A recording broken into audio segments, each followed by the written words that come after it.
जय जय रघुवीर समर्थ. समर्थ म्हणतात की चंदन स्वतः झिजते आणि इतरांना शीतल करते. समर्थ म्हणतात की चंदन हे स्वतः झिजते आणि इतरांना शीतल करते. तसं समर्थ म्हणतात की म्हणूनच चंदन श्रेष्ठ आहे. समर्थ म्हणतात की म्हणूनच चंदन हे श्रेष्ठ आहे. तसं समर्थ म्हणतात की साधू संत ही स्वतः झिजतात. समर्थ म्हणतात की साधू संत ही स्वतः जिसतात आणि त्यांच्या सहवासात असणारे सुद्धा परमार्थ स्वीकार करतात. त्यांच्या सहवासात जे कोणी येतं ते सुद्धा परमार्थाचा स्वीकार करतात.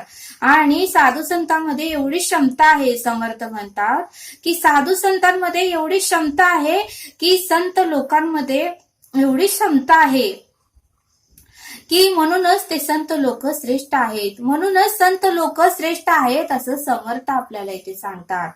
समर्थ म्हणतात की संत लोकांनीही चंदनासारखं स्वतःला झिजवून घेतलं. समर्थ म्हणतात की संत लोकांनीही स्वतःला चंदनासारखं झिजवून घेतलं आणि म्हणूनच समर्थांनी संत लोकांना चंदनाची उपमा दिली. म्हणूनच समर्थांनी संत लोकांना चंदनाची उपमा दिली.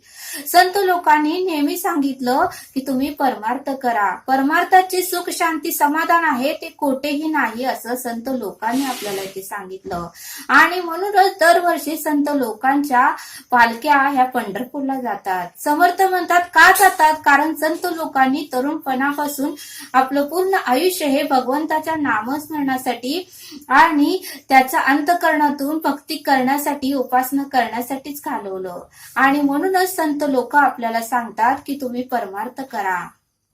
समर्थ म्हणतात की संत लोकांनी अखंड त्या भगवंताचं नामस्मरण केलं आणि म्हणूनच दरवर्षी संत लोकांच्या पालख्या पंढरपूरला जातात.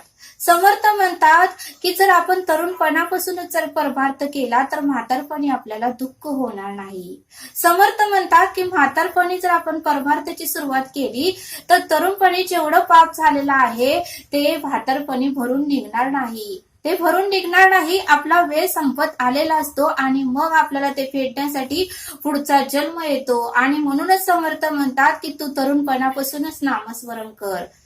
काही लोक म्हणतात समर्थ की तरुणपणी नामस्मरण करायचं नसतं. तरुणपणी हा फक्त संसार करायचा आणि म्हातारपणी नामस्मरण करायचं. तर समर्थ म्हणतात की ते लोकांचं चुकीचं आहे. का तर काही लोकांचा मृत्यू ही तरुणपणीच येतो. त्यावेळेस समर्थ म्हणतात की मग त्या लोकांनी कधी नामस्मरण आणि कधी परमार्थ करायचा. मग समर्थ म्हणतात की संसाराची जशी दोन चाकी आहे, संसाराची दोन चाके असल्याशिवाय संसार चालत नाही. तसं समर्थ म्हणतात की परमार्थ सुद्धा आपण केलाच पाहिजे. संसार जसा आवडीनं करतो तसा परमार्थ हे आपल्याला आवडीनं करता आलं पाहिजे असं सद्गुरू आपल्याला इथे सांगतात. आणि म्हणूनच समर्थ म्हणतात की जाताना आपल्याला परब्रह्माला सांगून जायचं आहे. जाताना आपल्याला परब्रह्माला सांगून जायचं आहे की आम्ही जातो आमच्या गावा, आमचा राम राम घ्यावा. समर्थ म्हणतात की आपण किती जरी आयुष्य जगलो तर म्हातारपणी परमार्थाच्या वाटेला जाण्याशिवाय कोणाकडे पर्याय नसणार आहे. कारण एकच पर्याय आहे आणि तो म्हणजे परमार्थ. ईश्वरच परब्रह्मच आपल्याला या संकटातून या त्रासातून मुक्त करणार आहे. आणि त्यामुळेच परमार्थ हा आपल्याला तरुणपणापासून करता आलं पाहिजे असं सद्गुरू आपल्याला इथे सांगतात. तरुणपणी जर परमार्थ आपण केला, नामस्मरण केलं तर आपली मृत्यूची भीती ही पूर्णपणे कमी होईल. आणि आपल्याला जी मृत्यूची भीती आहे ती पूर्णपणे आपल्याला कमी होईल. जर आपलं पुण्यही वाढले, आपलं नामस्मरण वाढलं, आपलं सत्कर्म वाढलं तर साक्षात परब्रह्म आपल्याला मृत्यूच्या वेळेस न्यायला येईल असं समर्थ आपल्याला इथे सांगतात. आणि म्हणूनच समर्थ म्हणतात की कायावाचा मनोभावे जर उत्तमाचं नामस्मरण त्या परब्रह्माचं केलं तर संत तुकारामांना जसं विमान नाही आलं तसं आपल्यालाही येऊ शकते. फक्त अंतःकरणातून आपण संत तुकारामासारखी भक्ती केली पाहिजे असं समर्थ आपल्याला ते सांगतात. पण आपण भक्ती करायला मात्र चुकतो. आपण थोडंफार करतो आणि म्हणतो ईश्वरा मला भरपूर दे. आपलं उपासना फक्त एक स्मरणिक असते आणि मागणं मात्र भरपूर असतं. मग समर्थ म्हणतात ते कसं चालल? ज्या वेळेस आपण भरपूर काम करतो त्यावेळेस पगारही भरपूरच घेतो. मग समर्थ म्हणतात जर मागणी आपली मोठी असेल तर नामस्मरण हे आपलं मोठंच पाहिजे असं सद्गुरू आपल्याला इथे सांगतात. समर्थ हे आपल्याला द्यायलाच आलेले आहेत. ते आपल्याला शाश्वत देणार आहेत, मुक्ती देणार आहेत, मोक्ष देणार आहेत, तर नाशवंत तर ते आपल्याला देणारच आहेत. फक्त आपल्याला अखंड नामस्मरण करून उपासना करून त्या परब्रह्माला मागता आलं पाहिजे असं सद्गुरू आपल्याला इथे सांगतात. समर्थ म्हणतात की आता श्रावण महिना चालू आहे. समर्थ म्हणतात की आता श्रावण महिना चालू आहे आणि प्रत्येक जण घरामध्ये सत्यनारायणाची पूजा घालतो. प्रत्येक जण घरामध्ये सत्यनारायणाची पूजा घालतो. मग समर्थ म्हणतात की पूजा तुम्ही घालून असं समर्थ कधीही सांगत नाही. समर्थ म्हणतात की तुम्ही सत्यनारायणची पूजा घाला, कुठलीही पूजा तुम्हाला घालायची ती घाला. पण समर्थ म्हणतात की जर आपण पूजा घातली आणि आपलं वागणूक आपलं व्यवहार जर सत्यातच नसेल तर आपल्या मदतीला नारायण कधीच येणार नाही. समर्थ म्हणतात की आपली जर वागणूक आपले व्यवहार जर सत्यातच नसेल तर आपल्या मदतीला नारायण कधीच येणार नाही असं सद्गुरू आपल्याला इथे सांगतात. मग आपण जरी महिनाभर सत्यनारायणची पूजा घातली तर नारायण मात्र आपल्या मदतीला कधीच येणार नाही. आणि म्हणूनच समर्थ म्हणतात की आपली वागणूक आपला व्यवहार हा उत्तमाचा पाहिजे, शुद्ध भाव पाहिजे, उत्तमाचं आपण वागलं पाहिजे, बोललं पाहिजे आणि उत्तमाचे व्यवहार या जगामध्ये वागताना केले पाहिजे, तरच नारायण पदोपदी आपल्याला मदतीला येईल. आपलं वागणं आपले व्यवहार जर चुकीचे असेल, उत्तमाचे नसतील, आपण इतरांचा मत्सर करत असेल, दोष करत असेल, रागराग करत असेल, मोठ्याने बोलत असेल, इतरांचा अपमान करत असेल, इतरांचं मन दुखवत असेल, पदोपदी इतरांच्या डोळ्यात जर पाणी आणत असेल आणि आपलंच खरं करत असेल, आपण हट्टपणा करत असेल तर नारायण मात्र आपल्या मदतीला कधीच येणार नाही असं समर्थ आपल्याला इथे सांगतात. समर्थ म्हणतात की सोनं ठेवायला लॉकर सहज मिळून जाते. समर्थ म्हणतात की सोनं ठेवायला लॉकर सहज मिळून जाते, पैसा ठेवायला बँक सहज मिळून जाते. समर्थ म्हणतात की पैसा ठेवायला बँक सहज मिळून जाते, पण आपल्या मनातील गोष्ट सांगायला मात्र योग्य व्यक्ती भेटायला मात्र भाग्यच लागते. समर्थ म्हणतात की आपल्या मनातील गोष्टी सांगायला मात्र योग्य व्यक्ती भेटायला मात्र भाग्यच लागते असं समर्थ आपल्याला इथे सांगतात. समर्थ म्हणतात की आयुष्यात सगळं काही विकत घेता येतं. समर्थ म्हणतात की आयुष्यामध्ये सगळं काही विकत घेता येतं, पण कोणाचं दुःख, कोणाचं मन आणि कोणाच्या भावना कोणीच विकत घेऊ शकत नाही. कोणाचं दुःख, कोणाचं मन आणि कोणाच्या भावना कोणी विकत घेऊ शकत नाही असं समर्थ आपल्याला इथे सांगतात. म्हणून समर्थ म्हणतात की एकमेकांच्या भावना जपायचा तुम्ही प्रयत्न करा, एकमेकाचं दुःख समजून घ्यायचा तुम्ही प्रयत्न करा, कारण हे जीवनामध्ये आपल्याला जाताना काहीही न्यायचं आहे. नाशवंत ही सर्व संपदा, काही नको मला पाव एकदा असं समर्थ आपल्याला इथे सांगतात.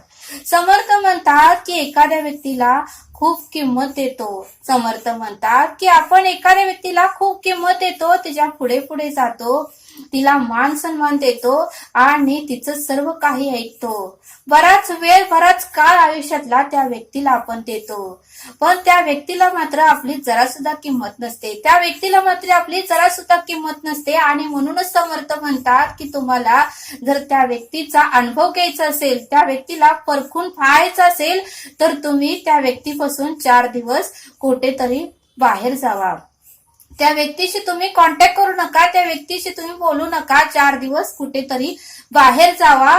बघा 4 दिवसांनी त्या ती व्यक्ती तुम्हाला आठवण तर सोडाच म्हटले समर्थ, तुम्हाला ती व्यक्ती फोनही करणार नाही. तुम्हाला ती व्यक्ती फोनही करणार नाही की ज्या व्यक्तीच्या आपण मागे लागतो, ज्या व्यक्तीला आपण मान सन्मान देतो, ज्या व्यक्तीला आपण आपल्या आयुष्यातला बराच वेळ देतो, ती व्यक्ती आपल्याला 4 दिवस आपण बाहेर गावी गेलो तर आठवण तर सोडा म्हणली, एक फोनही तुम्हाला करणार नाही. तुम्ही अनुभव घेऊन बघा. मग समर्थ म्हणतात त्या व्यक्तीला तुम्ही वेळ देता, त्या व्यक्तीच्या तुम्ही मागे पुढे करता, त्या व्यक्तीला मान सन्मान देता, त्याऐवजी तोच वेळ जर सत्कर्मात घालवला, नामस्मरणात घालवला आणि भक्तीत घालवला, इतरांची सेवा करण्यासाठी घालवला, तर तुझ्या कार्डावर पुण्याही साठेल, तुला उत्तमाचा मार्ग मिळेल आणि तुला भगवंत स्वप्नात का होईना दर्शन देईल. आणि म्हणूनच समर्थ म्हणतात की एखाद्या व्यक्तीला एवढीही किंमत देऊ नका की तो जर तुम्हाला एक कॉल जरी करत नसेल, तुमची जरा सुद्धा आठवण काढत नसेल, तर त्या व्यक्तीला तुम्ही एवढीही किंमत देऊ नका असं समर्थ आपल्याला इथे सांगतात. समर्थ म्हणतात की कोठे हरवला तो आपाप साधला जिव्हाळ्याचा संवाद. समर्थ म्हणतात की कोठे हरवला तो आपाप साधला जिव्हाळ्याचा संवाद. एकमेकास दोष देऊन फक्त वादावाद करून काही फायदा नाही. समर्थ म्हणतात की संसार आहे, प्रपंच आहे, सर्वांना काही संसार आहे, प्रपंच आहे. व प्रपंचामध्ये संसारामध्ये काहीतरी वाद होतातच, पण समर्थ म्हणतात की एकमेकास दोष देऊन आणि फक्त वादविवाद करून काहीही फायदा नाही. आपणही कुठेतरी चुकत असतो, आपलं कुठं चुकतंय हे आपण बघितलं पाहिजे. आणि सतत जर आपण एकमेकास दोष दिले आणि सततच वादविवाद केला तर आपल्या हाती काहीही लागणार नाही.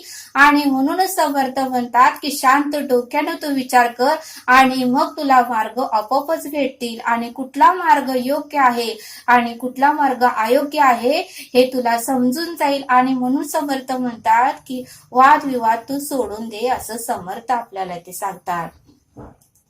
समर्थ म्हणतात की पैशाच्या पाठीमागे आपण सतत पळतो. समर्थ म्हणतात की पैशाच्या पाठीमागे पळतो पण आयुष्याची दिशा मात्र कळतच नाही. आयुष्य कसं जगायचं मात्र कळतच नाही.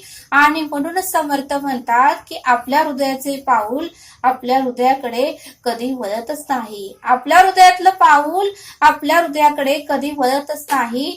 आणि आपल्या हृदयातच परब्रह्म आहे आणि त्यालाही विश्रांतीची गरज असते, हे मात्र आपण विसरूनच जातो. आणि पैशाच्या पाठीमागे मात्र आयुष्यभर पळतच राहतो, असं समर्थ आपल्याला ते सांगतात.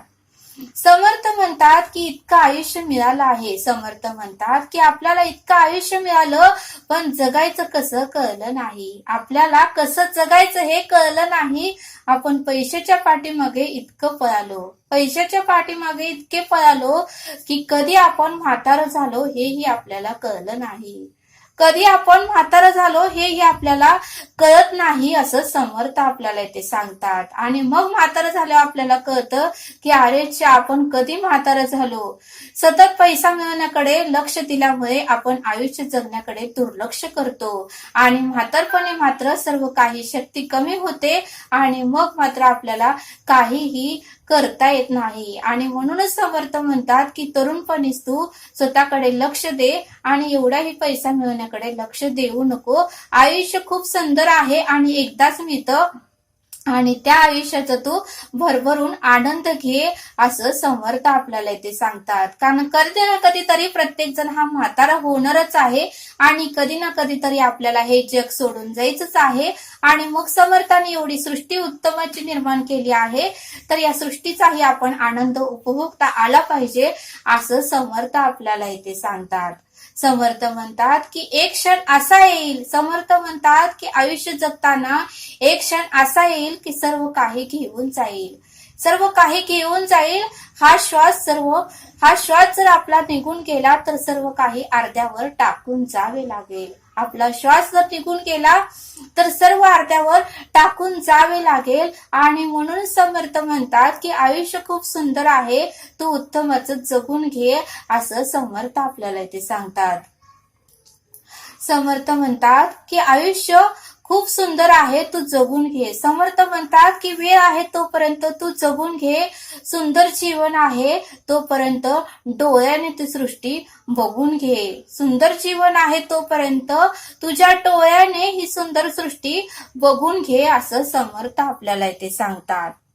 समर्थ म्हणतात की कमाईचा अर्थ फक्त पैसा धन कमवणे असा नाही. समर्थ म्हणतात की कमाईचा अर्थ फक्त पैसा धन कमवणे असा नाही, तर अनुभव, नाती, मान सन्मान, अनुभव, नाती, मान सन्मान, वागणूक आणि संस्कार हे सुद्धा कमाईमध्येच मोजले जातात. समर्थ म्हणतात की अनुभव, नाती, मान सन्मान, वागणूक आणि संस्कार हे सुद्धा कमाईमध्येच मोजली जातात, असं समर्थ आपल्याला इथे सांगतात. आणि म्हणूनच समर्थ म्हणतात की कमाईचा अर्थ फक्त पैसा धन कमवणे असा नाही, तर कमाईचा अर्थ अनुभव, मान सन्मान, वागणूक, संस्कार हे सुद्धा कमाईमध्येच मोजले जातात, असं समर्थ आपल्याला इथे सांगतात. आणि म्हणूनच समर्थ म्हणतात की काय करा ते आता करा, जाती घडी सार्थक साधा. समर्थ म्हणतात की काय करा ते आता करा, जाती घडी सार्थक साधा. कोण समय येईल कैसा, नाही या देहाचा भरोसा, जैसे ताही दिशा पक्षी उडून जाते. आणि म्हणून समर्थ म्हणतात की आहे तोपर्यंत तू जीवनाचा अर्थ समजून घे. वादावाद करू नको, वायफळ बडबड करू नको, कारण वायफळ बडबड करून आपल्याला काहीच साध्य होणार नाही. आपली तोंडाची पुण्याही वाया जाणार आहे. आणि म्हणूनच समर्थ म्हणतात की डोळ्याने तू विठ्ठलाचं, त्या परब्रह्माचं रूपच पहा. वाचेने तू अखंड नामस्मरणच कर. कानाने ईश्वराचं गुणगानच ऐक. आणि हाताने तू दानधर्मच कर. पायाने तू सत्कर्माची वाटच चाल. आणि पूर्ण देहाची इंद्रियाचे तू पुण्यही वाढव, असं समर्थ आपल्याला इथे सांगतात. कारण घडीने घडी काळ आयुष्य नेतो, देहांती तुला कोण सोडू पाहतो. आणि म्हणून समर्थ म्हणतात की अखंड निष्काम श्री सेवा दासी भक्ती तुला करता आली पाहिजे. आणि म्हणून समर्थ म्हणतात की ब्राह्मणे बाळबोध अक्षर, ब्राह्मणे बाळबोध अक्षर घडसूनी करावे सुंदर, जे देखताची चतुर समाधान पावती. याचा अर्थ समर्थ म्हणतात की पूर्ण देहाची पुण्याई आपल्याला वाढवून सत्कर्म करून आपल्याला मुक्तीला जायचं आहे. आणि मुक्ती ही सहज प्राप्त होणार नाही. त्यासाठी आपल्याला तरुणपणापासून कष्ट करावे लागेल, नामस्मरण करावे लागेल, भक्ती करावी लागेल, तरच आपले गेल्या जन्मीचे जे काही पाप असतील ते भरून निघतील आणि आपल्याला मोक्षाचा म्हणजे मुक्तीची वाट मोकळी होईल, असं समर्थ आपल्याला नेहमी सांगतात. आणि समर्थ आपल्याला एक श्लोक देतात. मना राम कल्प तरु काम देदू, निधी सार चिंता मनी काय वाणू, जयाचे नियोगे घडे सर्व सत्ता, तया सामिता कायसी कोण आता. या श्लोकाचा अर्थ समर्थ सांगतात की हे मना, या रामाचे किती आणि कसे वर्णन करू. हे मना, या रामाचे किती आणि कसे वर्णन करू. तोच कल्पतरू आहे, तोच कल्पतरू आहे, तोच कामधेनू आहे. तो कल्पतरूच आहे, तोच कामधेनू आहे.